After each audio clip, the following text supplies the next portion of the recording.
Hey, how are you doing? Welcome to the first ever Q&A. It's like a coffee chat between me and you.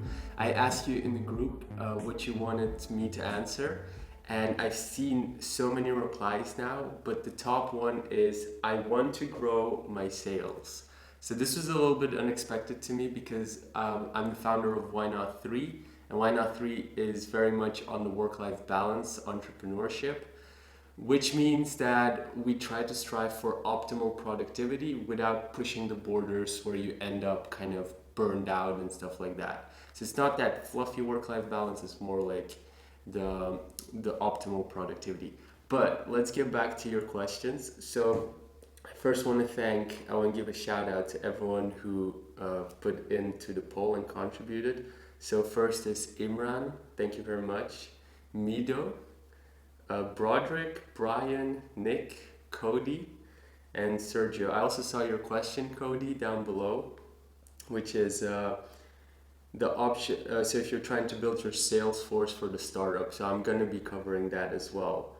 I also want to thank Anton, Michael, and Brian for asking the question. I want to know how to do advertising.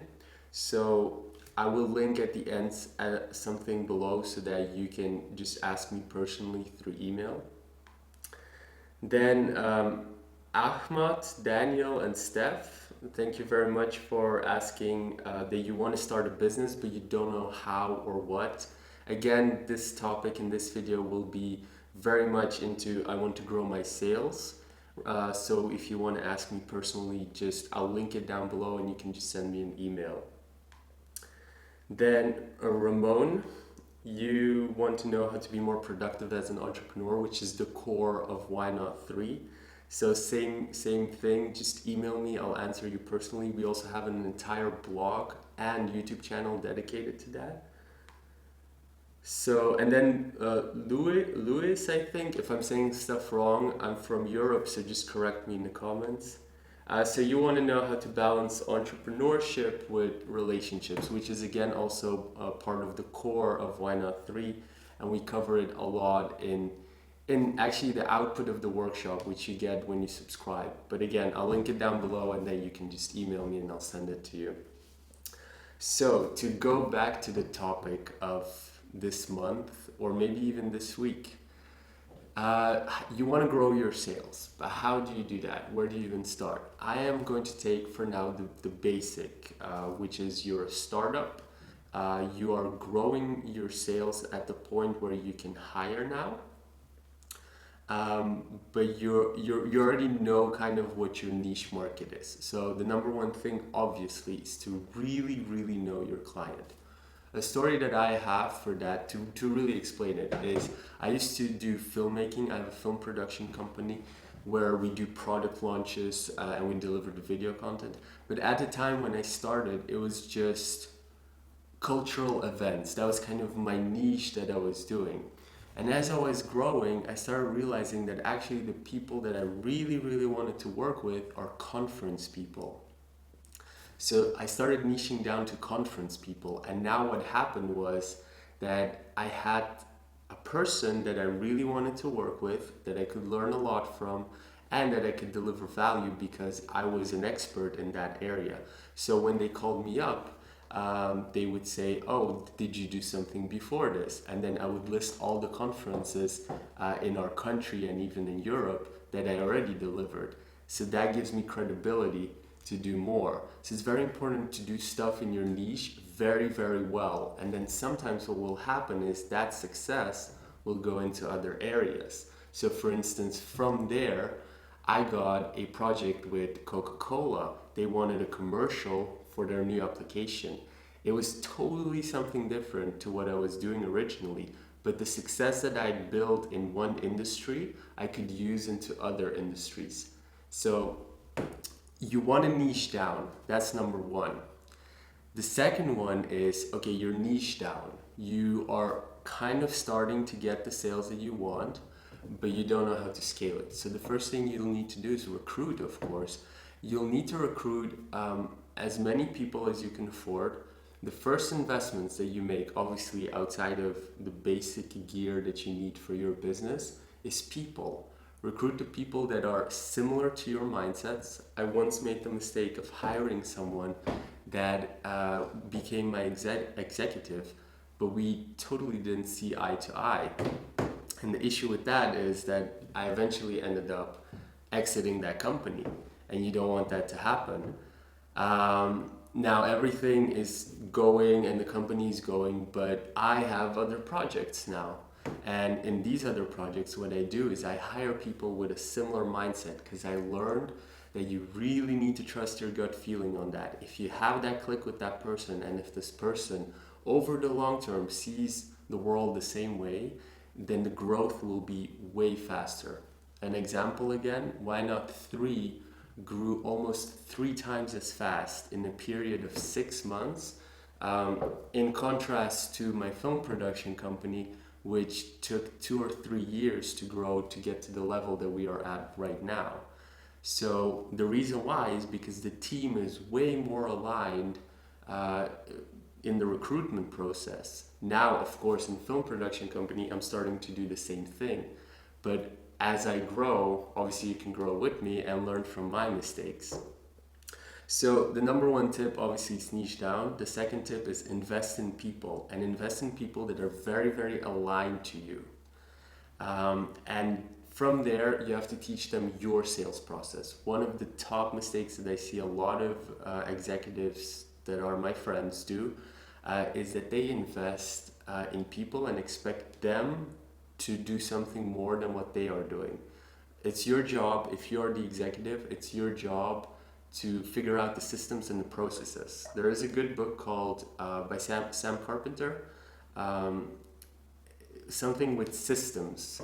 It's a really good book that explains how you have to build a system in everything that you do in your business, so that when you recruit someone, this person can make that process better, make that system better. So instead of wasting your time, which sometimes it takes 6 months to train someone properly, you already have a system, and when they come in, they use their creativity to make that system better, and that's what you want someone to do. Now, to grow your sales specifically, and this is the last tip that I'll give you, is you need to look into the channels that your industry is very interesting for. So what do I mean with this? A lot of people start doing Google ads, but if you niche down and you know who your person is that you're marketing to, then you know that sometimes you shouldn't do Google ads because it's just that's not what they're looking for. Maybe these people, these executives or marketing agencies or marketing people, or maybe you're targeting HR managers, maybe they're more on Facebook. So I'll give you an example. When I do marketing or I do sales towards the marketing departments, I usually tend to go on LinkedIn. Facebook is there too as an authority switch. What do I mean with that? Our Facebook page is constantly every week getting updated with new updates. There's a lot of value going on there. So the public page on Facebook looks very active. But I'm specifically targeting them on LinkedIn because on LinkedIn I know I'll get a better response from them, because I know from experience that they want to keep their work separate to their life. So Facebook is usually their life, and they don't want business to be involved with that. So I target them on LinkedIn, but I make sure that they see my company on Facebook, so that when they see my message and go to my Facebook, that's an authority switch, and now they're more keen to talk to me. So you need to use social media platforms, obviously, to really get that authority switch. LinkedIn is a good way to start approaching people. Specifically, you go to search, you can type in, if you have a premium account, even if you don't, so you don't need to pay, but you type in the position that the person is that you want to target, and from there you can start targeting these people and adding value to their lives. So don't start spamming them, actually add some value to them. So give them something for free, make them try it out, like 10 days tryout or something like that, or give them something cost price, and from there start building a relationship where you deliver value. Obviously, cold calling and stuff like that is still there.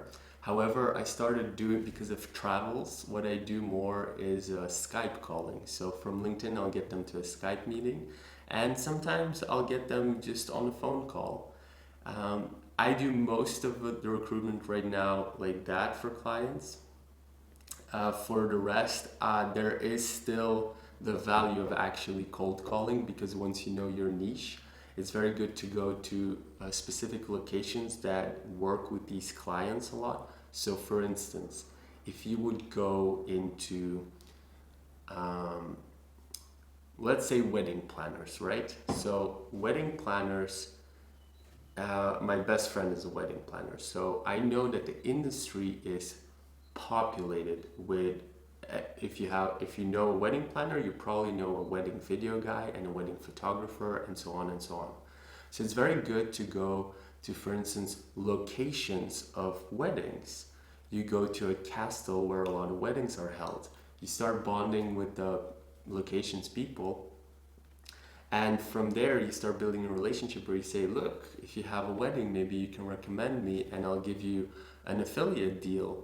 So you get a cut, I get a cut, and it's all beneficial for us. So that's a way that you can do, of course, to just build a relationship and do the grind that people say you have to do as an entrepreneur. So that's a way offline to grow your sales, and I've also given you a way to do it online. So that's pretty much this week's coffee chat Q&A, I guess. Let me know in the comments down below how you like it, and I'll be sure to see you in the future, I guess. So in the comments down below, also I'll give you the link to Why Not 3. If you sign up there, you'll be able to personally send me an email with your questions. So for all the people that I named in the beginning, just sign up there, send me an email, I'll make sure to answer it myself. And then try also in the subject to put in that you came from the video, because then I will put your email, I will mark it as important and answer as fast as possible. So thank you very much, and I'll see you in the next video.